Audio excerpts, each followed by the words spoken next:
This is a breakdown, quick breakdown, giving all praise to Yahweh Bashem, Yahweh Shai Bashem, Rakakudah, Shalom to the 144,000 rest of you elect out there, Shalom to you all. This is a quick breakdown of Ezekiel chapter, what is this, chapter 20,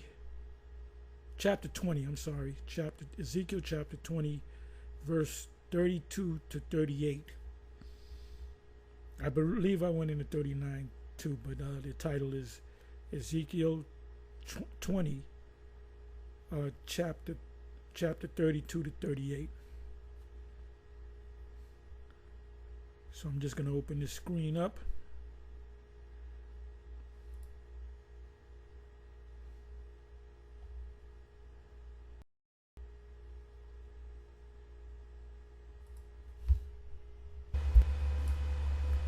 I don't know if this is it.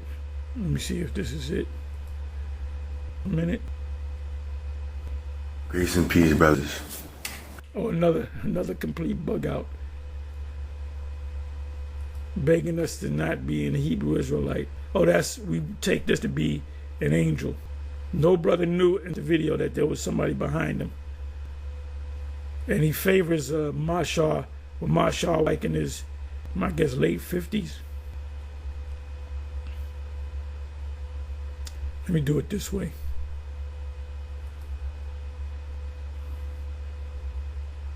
Scriptures speak about scoffers, right? Oh, this guy. Yeah, this guy's a church Israelite. Beware Hebrew Christians and bug out Israelites.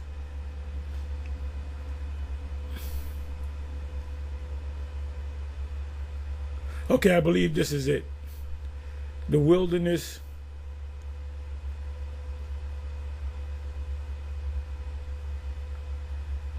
The wilderness and various topics from comments.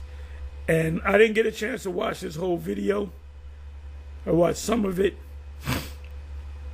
But he was speaking on Ezekiel 20. So it made me remember, oh, I didn't do that video. So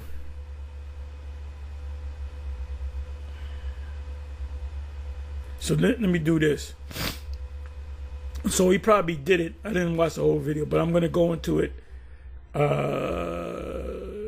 So the brother, whoever, I forget who it was,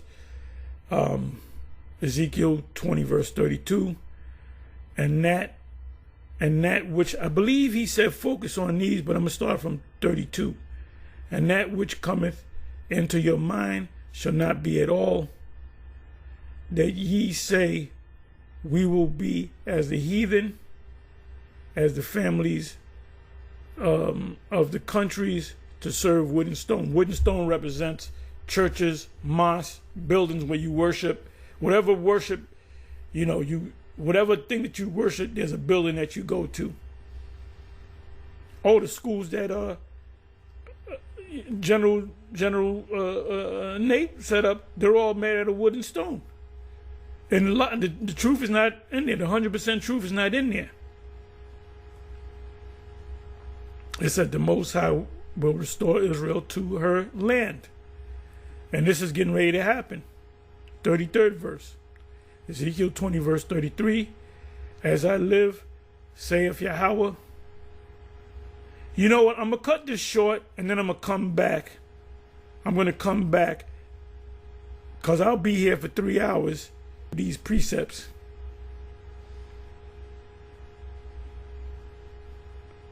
Okay, give me a second. Go out to the highways. That's, you know what I'm going to do? I'm going to hit a couple of these precepts.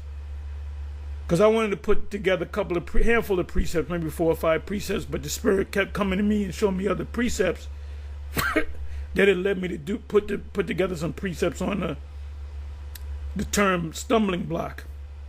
Because that guy that you just saw with the dreads is clearly a stumbling block. So now let's try to move fast. Okay.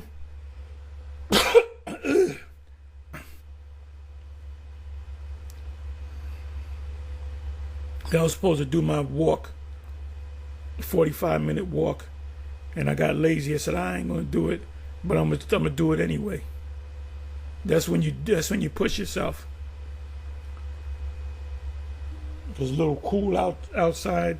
My bones and my muscles feel a little sore, so I'm gonna fight through it. And I was gonna start doing for the one, whether you know, I don't know if y'all noticed, there's a thing called farmer carry. Look that up, farmer carry. That's I'm gonna do a video on it too. A farmer carry. I'm gonna start doing that. I've been new about it, but I said I'm gonna start doing it. It builds up the core. Let me see. 33. Ezekiel 20, verse 33. As I live, saith Yahweh, the Most High. Surely, and I believe this is the one God. Surely, with a mighty hand and stretch out arm, and with fury poured out. The fury is the fire. Will I rule over you?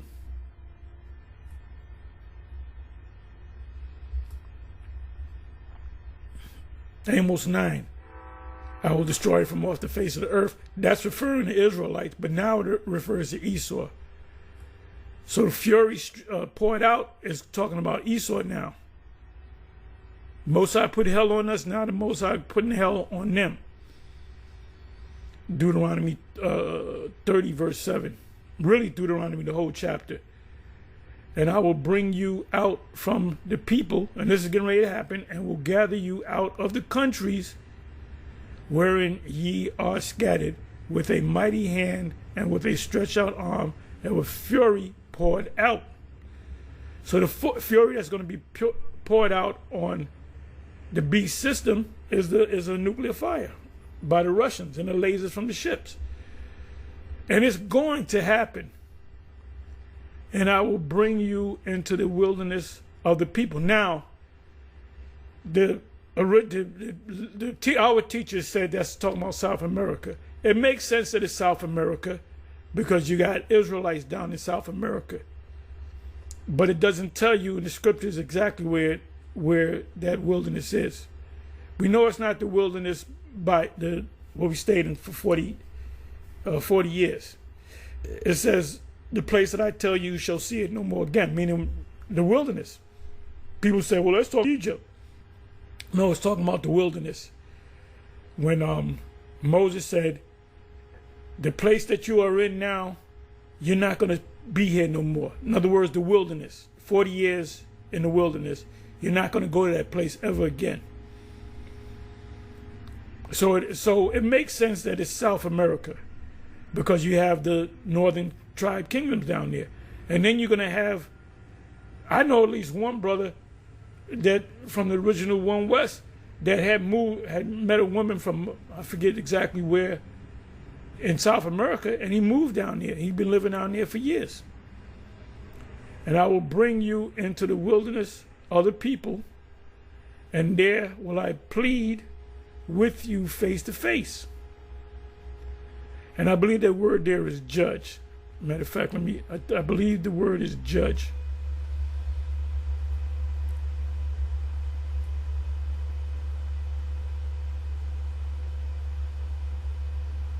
Yeah, judge. The word is judge. Shapat.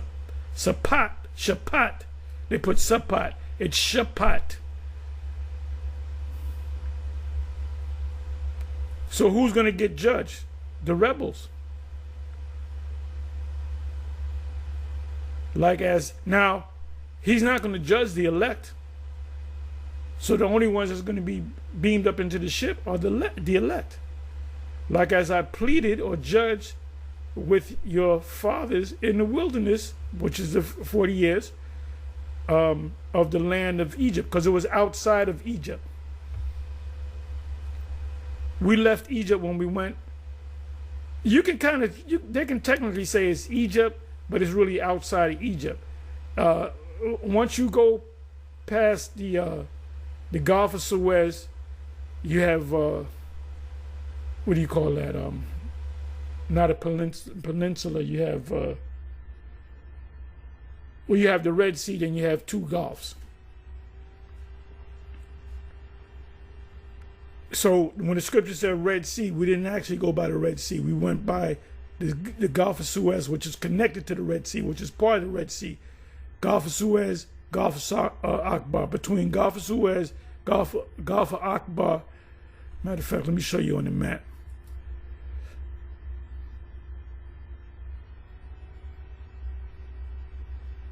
They asked somebody that claimed they know the scriptures, where's the land of Goshen? Since you know, I read the Bible 50 times. Now, I'm an expert on the Bible. You ask them, what part of the Red Sea did they go through? Where's the land of Goshen? Or what land did the Israelites dwell in the land of Egypt? And what's the original land of Egypt? So this is the wilderness right here. Notice that they went north. Remember Moses had to go before the king of Edom, because Edom was right around here. Moab, Ammon, and Jerusalem. So that's the wilderness. So we're not going to go to that land no more.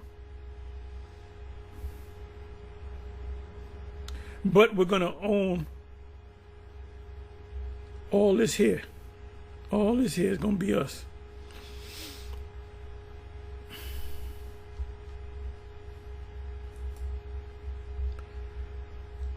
Okay, likewise I pleaded the father's wilderness, the land of Egypt, or Mizraim, so will I plead with you, saith Yahweh the Most High, and I will cause you to pass under the rod, and I will bring you into the bond of the covenant.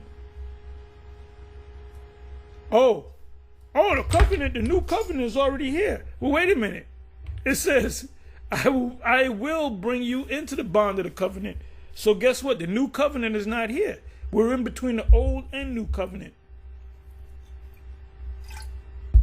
And we'll know when a new covenant, when we experience a new covenant, is when we're changed. And the first ones is going to be changed. They're going to become angelic bodies, spirits in bodies, which is extraterrestrial. Like Samson. Samson was an extraterrestrial. But we're going to be mightier than Samson. And we can see through walls. We can read people's minds. So Gog and Magog ain't going to get us. And I will purge out from among you the rebels. So are the elect the rebels? No. The rebels are the ones, the Israelites that haven't, that, you know, like I said, we're going to meet Israelites down there because they're going to move. They're going to say, America's out. We're going to move down to South America or where we got to go. At least one brother, I don't know what he's doing as far as the truth is concerned, but I know at least one brother that was from the school back in the 90s, one West, that moved down to South America, been living down in South America for years. I don't know if he moved back to the States or whatever. So if he's one of the elect, he's good. If he's not one of the elect, he will be judged, or he will humble himself down, whatever the case may be. And you got Jakes that moved to Ghana and different parts of Africa and Brazil. You got Jakes that go to Brazil. You got the passport bros, right? And you got women now that are passport sis. So you got a lot of Israelites that's going to be living in South America. And then they're going to be judged. They're going to have to accept this truth. If they don't, they're going to be judged. I will purge out from among you the rebels, and them that transgress against me. I will bring them forth out of the country where they sojourn. The main country is America, and they shall not enter into the land of Israel. And because the only ones that's going to enter into the land of Israel in the Middle East are the elect. And ye shall know that I am Yahweh. Let me read in the 39th verse. For as for you, O house of Yasha'Allah, thus saith Yahweh the Most High, go ye serve ye every one his idols, and hereafter also, if ye will not hearken unto me, but pollute ye my holy name. Wait a minute.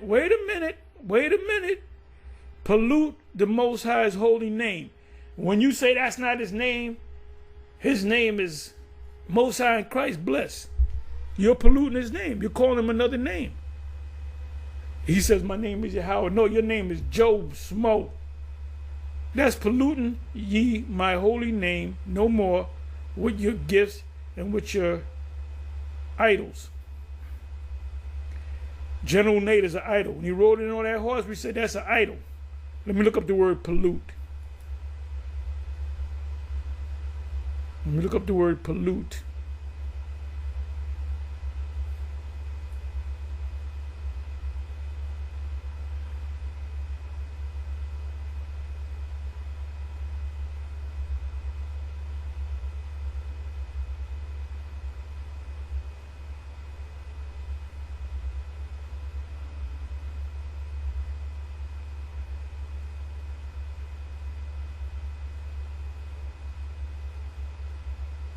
Pollute. Okay, now, halal, like if you go to the Arab store, they have a thing called halal meat, which is halal, which is like kosher for the Arabs. Israel called it kosher, kashak, kosher. The Arabs call it halal, but the word means to pollute, defile. If you ever go to the store, you got to pray over that food. Okay, so now come back over here. So the gag said, give you a few precepts, then I may come back. Let me do this. So the guy said, we out there, we shouldn't be out. Not too many words. You ain't got no business being out there. He ain't on the highways and the byways. But the scriptures say, go out to the highways, right? Go out to the highways. Isaiah 40, 1-7.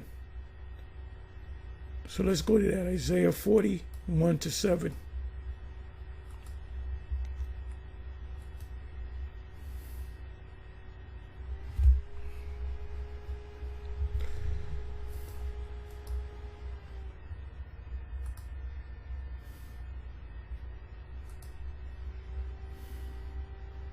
The key point is in the third verse, but I started from the first. So that concludes the breakdown. This is part of another video. As you can see up top, our job is to go out on the highways. This is a stumbling block to the unbelieving of our people. Now I had a whole bunch of precepts. Let me bring this back. I put a little list together. Let me find the list.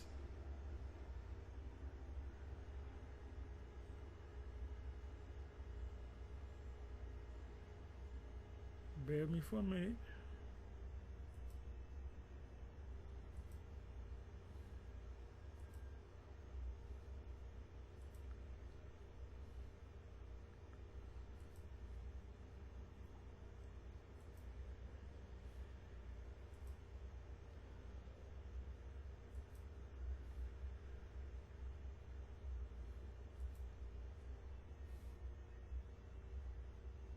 I'll find it.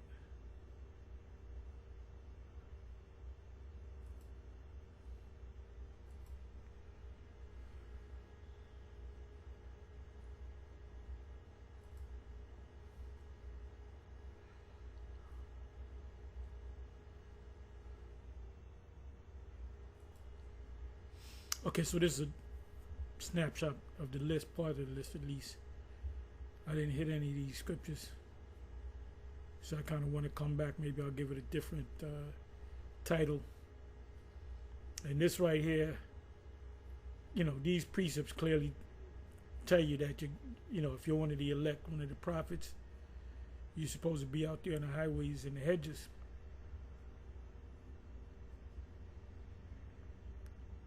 Anyway, with that, I'm going to say shalom. Let me close this. On to the next. Shalom.